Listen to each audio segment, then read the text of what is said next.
बाबा से निवेदन कर कर आओ। मुझे विश्वास है ज़्यादा से ज़्यादा अगर समय मेरे बाबा ने लिया ना तो 2 महीना, 1.5 महीना, 2.5 महीना, इससे ज़्यादा नहीं लेगा। बाबा कार्य सफल कर ही देगा, विश्वास रखकर। शिव एक बात श्रेष्ठता में कही गई है, सांप के फन में जहर होता है। बोलो सही है कि गलत है? मधुमक्खी के डंक में जहर होता है, सही है? बिच्छू की पूंछ में जहर होता है।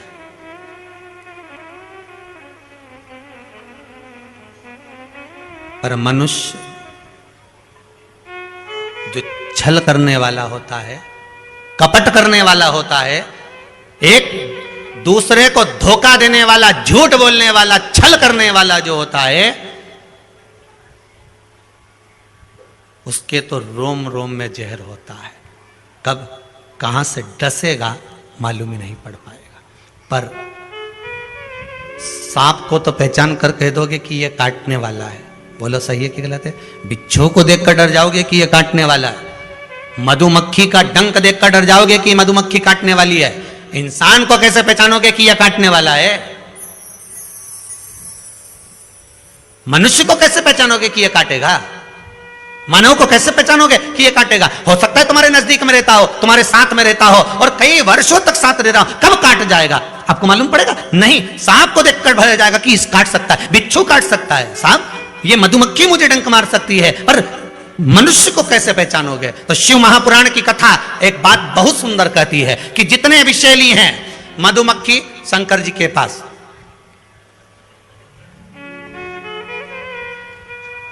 शिव जी का नाम एक धूमवान है। क्या नाम है? धूमवान। माता पार्वती का नाम एक धूमावती, जिनके पास में मधुमक्खी ढेर, पूरे शरीर के आसपास में मधुमक्खी है, धूमावती के। शिव जी के गले में सर्प, वो भी विषैला, कानों में बिच्छू, वो भी विषैला। हम कैसे पहचानेंगे कि ये व्यक्ति विषैला है, ये हमको धोखा देगा, ये कपट करेगा, ये छल करेगा, ये झूठ बोलेगा, ये प्रपंच करेगा? कैसे पहचानेंगे? शिव महापुराण की कथा कहती है हमें पहचानना नहीं है। सांप डसेगा, ये उसका काम है। मधुमक्खी काटेगी, डंक मारेगी, ये उसका काम है। बिच्छू डंक मारेगा, ये उसका काम है। और मनुष्य हमको छलेगा, झूठ बोलेगा, कपट करेगा, हमारे साथ धोखा करेगा, ये उसका काम है। पर एक बात याद रखना, सांप का जहर उतारने वाले का नंबर अपने पास रख लो। काटेगा तुरंत उसके पास पहुंच जाना, फोन लगा के मैं आ रहा हूं, काट खाया। बिच्छू काटे, बिच्छू वाले का नंबर अपने पास रख लो, जैसे ही काटे तुरंत उसके पास पहुंच जाओ। मधुमक्खी काटे तुरंत उसके पास पहुंच जाओ। उसी तरह मनुष्य जब काटे तो श्री शिवाय नमस्तुभ्यम मंत्र याद रखना, बस जहर उतर जाए। शिव है, औघड़ी है, दयालु है, दातार है, कृपा का सागर है। महाराज ऐसा कोई कार्य नहीं जो बाबा नहीं करता। एक बात अपने ध्यान में रखिएगा, जिस समय पर आपको लगे कि कोई समस्या बहुत बड़ी आके खड़ी हो गई है, और बहुत बड़ी समस्या है, और आपकी दृष्टि में लग रहा है कि आपको ये समस्या बहुत बड़ी है, आपकी दृष्टि में आपको ऐसा महसूस हो रहा है कि ये समस्या बहुत बड़ी है और इसका कोई हल नहीं निकल रहा, सब जगह से होकर आ गए, हर जगह जाकर निवेदन कर लिया, विनती कर ली, और वो समस्या आपको लगता है कि बहुत बड़ी है, तो शिव महापुराण की कथा कहती है, महाराज बेलपत्री के पेड़ के नीचे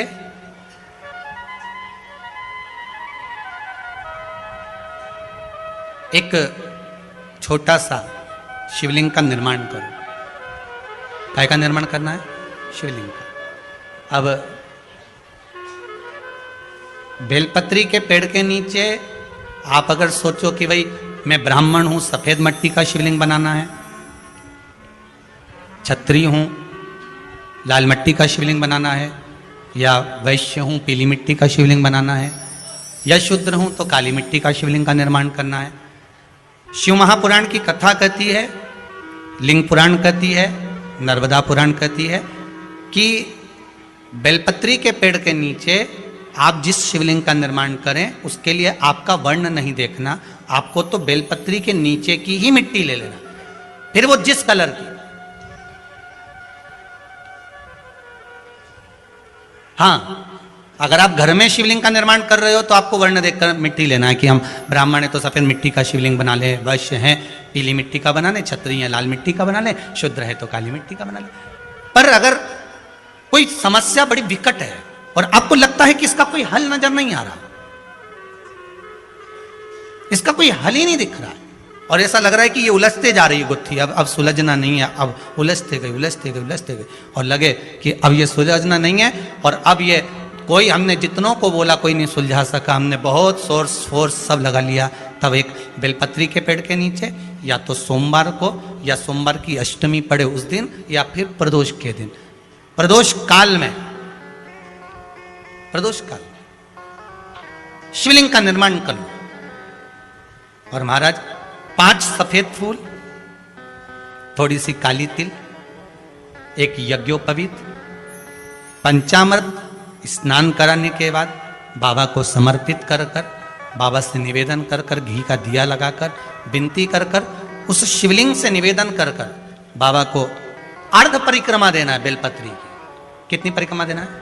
आधी परिक्रमा बेलपत्री की। आधी परिक्रमा कैसे? जैसे शिवलिंग का निर्माण आपने यहां करा तो सामने बैठकर अगर आप उठे हो तो आधा बेलपत्र के पीछे जाना और वापस लौट कर आ जाना, पूर्ण परिक्रमा नहीं, अर्ध परिक्रमा कर कर शिवलिंग को नमन कर कर, दीप जब ठंडा हो जाए शिवलिंग को उठाकर निवेदन कर कर विश्राम कर दीजिए। उस कार्य को बोलकर शिवलिंग को जल में विसर्जन करना। कौन सा कार्य? जो सब दूर से आप हार गए और लगा कि अब इसके सिवाय कोई सार तत्व नहीं है, तब करना ये उपाय, तब करिए इस उपाय। बाबा से निवेदन कर कर आओ। मुझे विश्वास है ज्यादा से ज्यादा अगर समय मेरे बाबा ने लिया ना तो 2 महीना, 1.5 महीना, 2.5 महीना, इससे ज्यादा नहीं लेगा। बाबा कार्य सफल कर ही देगा। विश्वास रखकर शिव की आराधना करें, करुणा सागर शंकर है। विश्वास रखकर आपने अगर भाव प्रकट कर, कोई भी उपाय आप कर रहे हैं उसमें आपकी विश्वासता होना चाहिए, उसमें आपका भरोसा होना चाहिए, उसमें आपकी दृढ़ता होना चाहिए।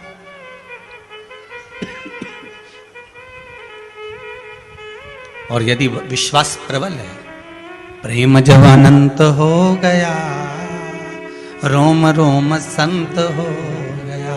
विश्वास जब दृढ़ होता है तो भगवान मिलता जरूर है। आपका भरोसा अगर दृढ़ है।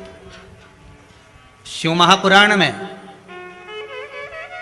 वृंदा का चरित्र आता है। जलंधर के जब प्राण छूटते हैं, वृंदा जब रोती है तो भगवान से कहती है कि आपने मेरा सात्वित्व डिगा दिया और मैंने आप पर विश्वास करा था। भगवान विष्णु ने कहा था कि वृंदा के पति को मारना है, तो शंकर भगवान कहते हैं शिव महापुराण में, मैं वृंदा के पति को नहीं मार सकता क्योंकि वो सात्वित्ववान है, उसकी सात्वित्वता की प्रखरता है।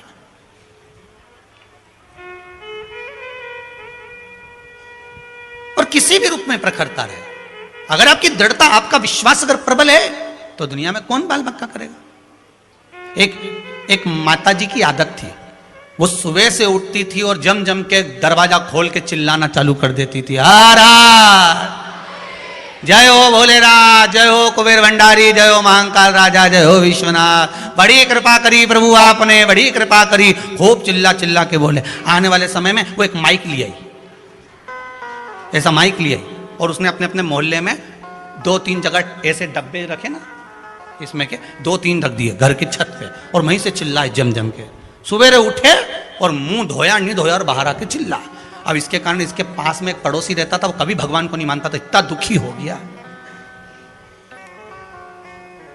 इतना दुखी हो गया जिसके कारण परेशान हो गया। ये चिल्लाना चालू करे सुबह 5:30-6 बजे से। अब वो बेचारा बड़ा दुखी, बड़ा दुखी, किससे कहे। और वो झगड़ा करने आए तो ये लड़ने भी बैठ जाए। और लड़े कैसी? वो चिल्लाए, गालियां दे, और ये चिल्लाए, वाह वाह प्रभु बड़ी कृपा करी। अब उसको और चिढ़ बैठे। बता भगवान, पड़ोसी बड़ा परेशान, कभी भगवान को मानता नहीं था, अगरबत्ती नहीं लगाए, धूप बत्ती नहीं लगाए, कभी दिया नहीं लगाया, कभी भगवान के धोख नहीं लगाए। बड़ा परेशान। अब एक दिन सवेरे सवेरे इसने माइक उठाया और चिल्ला के बोली शिवरात्रि के दिन, भोलेनाथ हर हर महादेव, जय महाकाल राजा, जय विश्वनाथ, बड़ी कृपा करी प्रभु, बड़ी कृपा करी, पर आज घर में खाने का कुछ नहीं है, मैं जा रही मंदिर, भोजन भेज देना भोलेनाथ। ये चली गई। इसके पड़ोसी ने सोचा आज इसको मजा चखाता हूं सही तरह से। वो बाजार गया, आटा चावल दाल शक्कर घी नॉन मिर्ची सब ले आया, इसके आंगन में इसके दरवाजे पर रख दिया। ये आई, इसने अंदर गई, जो देखा तो कहा दाल चावल सब्जी राई नॉन मिर्ची सब रखा था। फिर माइक लाई उठा के, फिर लाई, फिर चिल्लाने लगी, हर हर महादेव, वारे महादेव, जय हो मेरे महाकाल राजा, जय हो मेरे काशी विश्वनाथ, जय हो मेरे कुबेर भंडारी, बड़ी कृपा कर दी, खाने का सामान भेज दिया, बड़ी कृपा करी। इतने में पड़ोसी दौड़ कर आया, मूर्खों जैसी बात मत कर, कोई भगवान भगवान नहीं आया, वो तो मैं ला कर रखा, वो तो मैंने लाके रखा, तू तो भगवान से कह के गई थी, कहां का भगवान आ गया। इतने में इसने फिर माइक उठाया, हर हर महादेव, जय हो महाकाल राजा की, जय हो काशी विश्वनाथ की, जा खोलने से भी दान करवा दिया।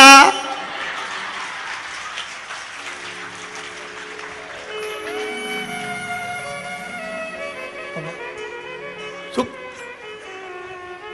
गजब, ये कभी महादेव के नहीं माने, इसे आटा चावल दिलवा दिया, बड़ी गजब कृपा कर, बड़ी गजब।